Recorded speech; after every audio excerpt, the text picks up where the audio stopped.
হাজারো ব্যথা বেদনার পরে ফিরে আসনি তুমি আপন ঘরে, দিনের আলো তুমি ছড়িয়ে দিতে চলে গেলে মদিনায় মক্কা ছেড়ে। খেদমত করে, খেদমত করার পর আল্লাহর নবীর দরবারে সকালে যায়, বিকালে আসে।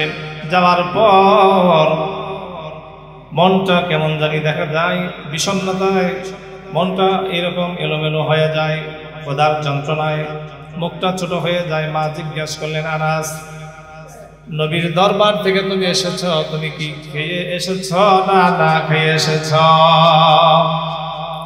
হযরতে আনাস ছোট্ট মানুষ, তিনি বলেন, মাগো, আল্লাহর নবী যদি খায় তাহলে আমি খাই, নবী যদি না খাই তাহলে আমি না খাই।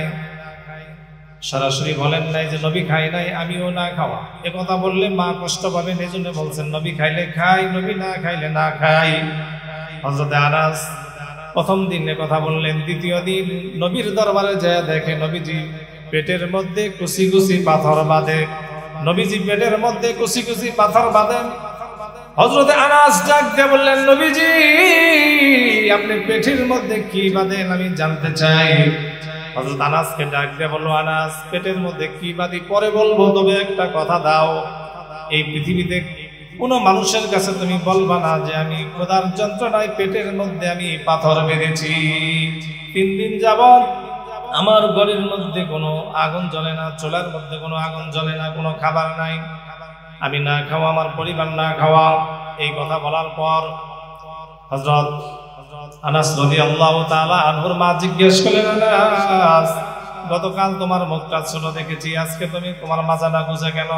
কই, মা গো, আপনার কাছে মা কি বলবো, খোদার যন্ত্রণায় নবীও না খাওয়া আমিও না খাওয়া, নবীজি পেটের খিদার যন্ত্রণায় পাথর বেঁধেছেন, আমিও পাথর বেঁধেছি। 2-1 মিনিটের মধ্যে শেষ দেবো ইনশাআল্লাহ। আমিও পেটের মধ্যে পাথর বেঁধেছি। আনাসের মা ডাক দিয়ে বলল, আনাস, আমার নবীকে আমার বাড়িতে আগামীকাল তুমি দাওয়াত দিবা। দাওয়াত যখন দিবে এমন সময় আনাসের মা বলতেছেন, আল্লাহ, 3টা কারণে নবীজিকে দাওয়াত দিলাম। কয়টা কারণে? 3টা কারণে নবীজিকে দাওয়াত দিলাম। 1 নাম্বার কারণ হলো নবীজিকে যখন দাওয়াত দিয়েছি, আমি নবী আমার সন্তানের জন্য দোয়া করবে, আমার আনাস ধনী হয়ে যাবে। 2 নম্বরে হলো আমায় দেখতে চাই, আমার নবী, কোরআনে শুনেছি নবী সুন্দর, নবীর চেহারার মধ্যে কোনো দাগ নাই। আমি জানতে চাই, আমি বুঝতে চাই, আসমানের যে চন্দ্র আছে, চন্দ্রটা সুন্দর না আমার নবী সুন্দর? হযরত আনাসের মা 2টা কারণ।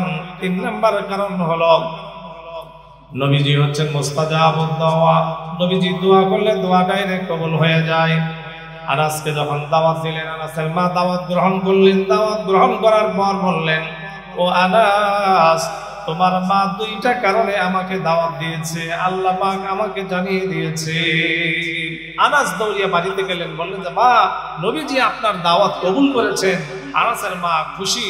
এমন সময় বললেন যে মা, নবীজি 2টা শর্তের কথা বলেছেন, যে 2টা কারণে আপনি নবীকে দাওয়াত দিয়েছেন, নবী আমাকে বলে দিয়েছেন।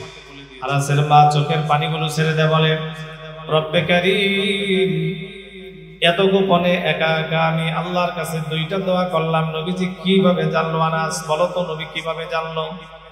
আনাস ডাক দিয়ে কয়, মাগো, কুদরতের টাওয়ারের মাধ্যমে আল্লাহ তাআলা আমাকে জানিয়ে দিয়েছে যে নবী আমার জন্য, আপনার জন্য কষ্ট করেছেন, পেটে পাথর বেঁধেছেন, সেই নবীর জন্য মহব্বত, ভালোবাসা আমাদের থাকা দরকার আছে না নাই? হাজারো ব্যথা বেদনার পরে ফিরে আসনি তুমি আপন ঘরে, দিনের আলো তুমি ছড়িয়ে দিতে চলে গেলে মদিনায় মক্কা ছেড়ে। হে রাসূল, তোমাকে ভুলি আমি কেমন করি হে রাসূল তোমাকে ভুলি আমি কেমন করি। আল্লাহ রাব্বুল আলামিন আমাকে আপনাকে সংক্ষিপ্ত আকারে যে আলোচনা শুনলাম এবং করলাম উভয়কে আমল করার তৌফিক দান করেন, আমরা বলি আমিন। Presents by Kuakata media center. হক্কানি আলেমদের নিত্য নতুন ভিডিও পেতে আমাদের চ্যানেলটি সাবস্ক্রাইব করুন। কুয়াকাটা মিডিয়া সেন্টার, ইসলামিক বিনোদনের বিশ্বস্ত সঙ্গী।